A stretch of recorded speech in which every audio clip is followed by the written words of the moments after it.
Well, Liberal leader Susan Lee has set out 3 conditions to get the coalition band back together ahead of another meeting with David Littleproud that's scheduled this morning.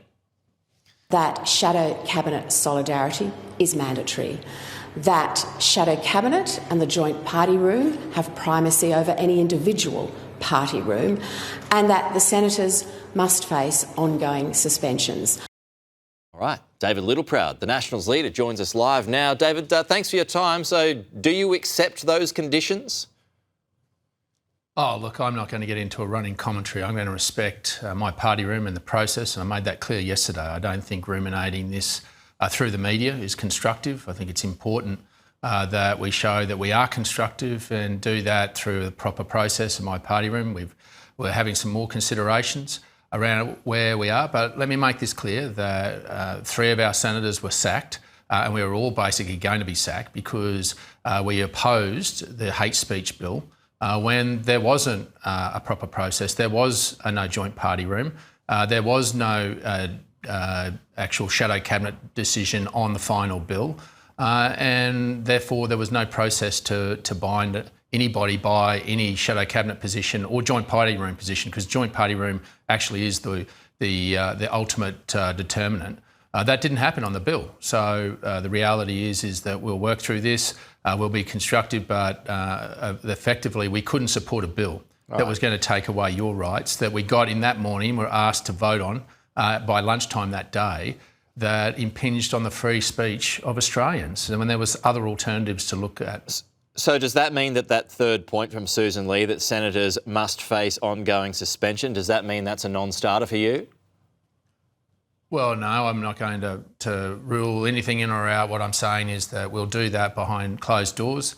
We'll do that in a constructive way within our room. And I don't intend to give a running commentary of where our room is with respect to that. I don't think that's respectful, not only to my room, but it's not respectful to the Liberal Party either. So, and, you know, the fact is we didn't really want any of these out in the media at all, to be candid.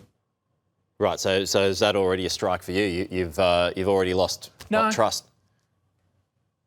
We're going to be adults. We've been adults all the way through this. We've been principled all the way through this. We left because we were sacked, because we opposed a bill that was going to take away the free speech of Australians when there wasn't a party process, a coalition process of a joint party room. And we took that principled position, and we did that after exhaustion of the bill. So as things stand, David, the opposition is a much depleted force. And this was highlighted with jokes during question time on the floor of Parliament yesterday. Let's just run a part of this. We end up with a new seating arrangement here. We still have the traditional crossbench over in the corner there, but we have the cross, the very cross, and the apoplectic. Whether you're travelling from Moruga to Sydney, Coober Pedy to Adelaide, Monkey Mia to Perth, or in fact from the opposition benches maybe to the crossbench, Rex will continue to get you there. Sorry, I can't hear you from way over there. I really can't. Well, Mr Speaker, I thank the leader of one of the 3 far-right parties in this country for his question. And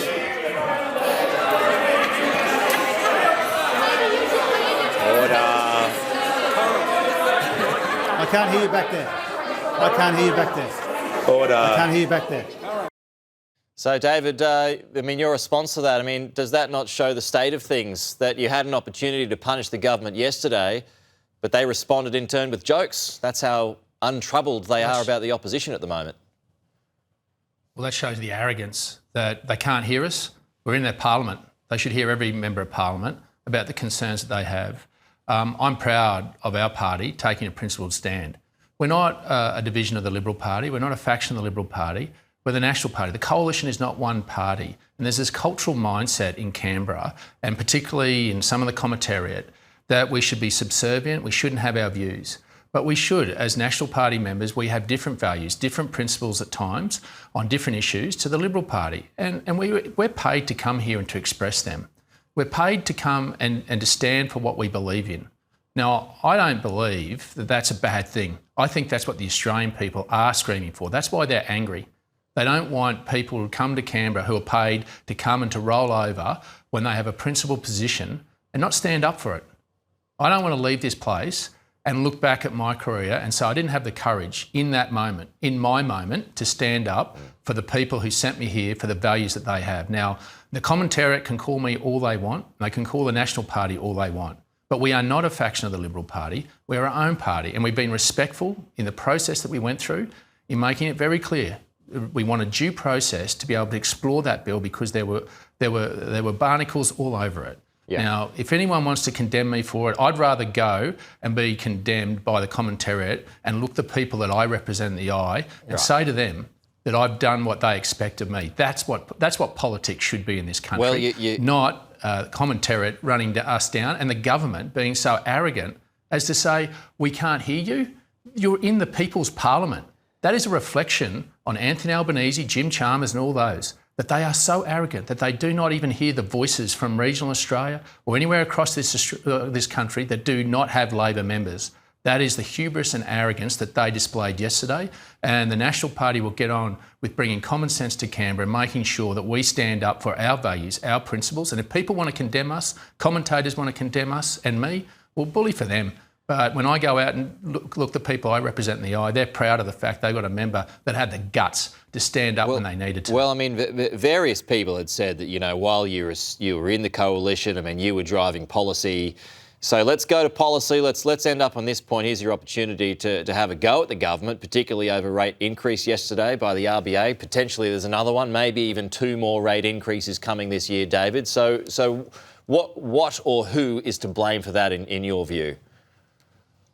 Well, the RBA governor made it very clear. Public demand is increasing. That's her code for government spending. Jim Chalmers has spent an extra $50 billion. And if you look at what he spent it on, and one of the key pieces that you can look at quite quickly is the rebates on electricity. He hasn't been prepared to fix the fundamentals. Energy is the economy. And while Chris Bowen runs around and says that renewables have increased to over 50% of our grid, so too has your bill increased. It hasn't come down. It's meant to be greener and cheaper renewables, but in fact they haven't been. They're tearing up the environment, they're tearing up your food security, and they're pushing up your electricity prices. And if you don't fix energy and have base power, then you don't have an economy. There's no economy of the industrial scale the size of Australia that can go to over 90% renewables. Portugal and Spain had a crack. They got to 77 and they went under.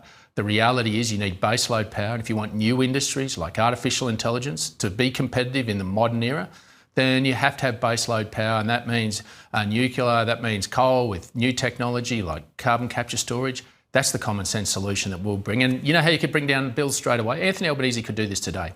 He could get rid of the tax, the safeguards mechanism on energy generators.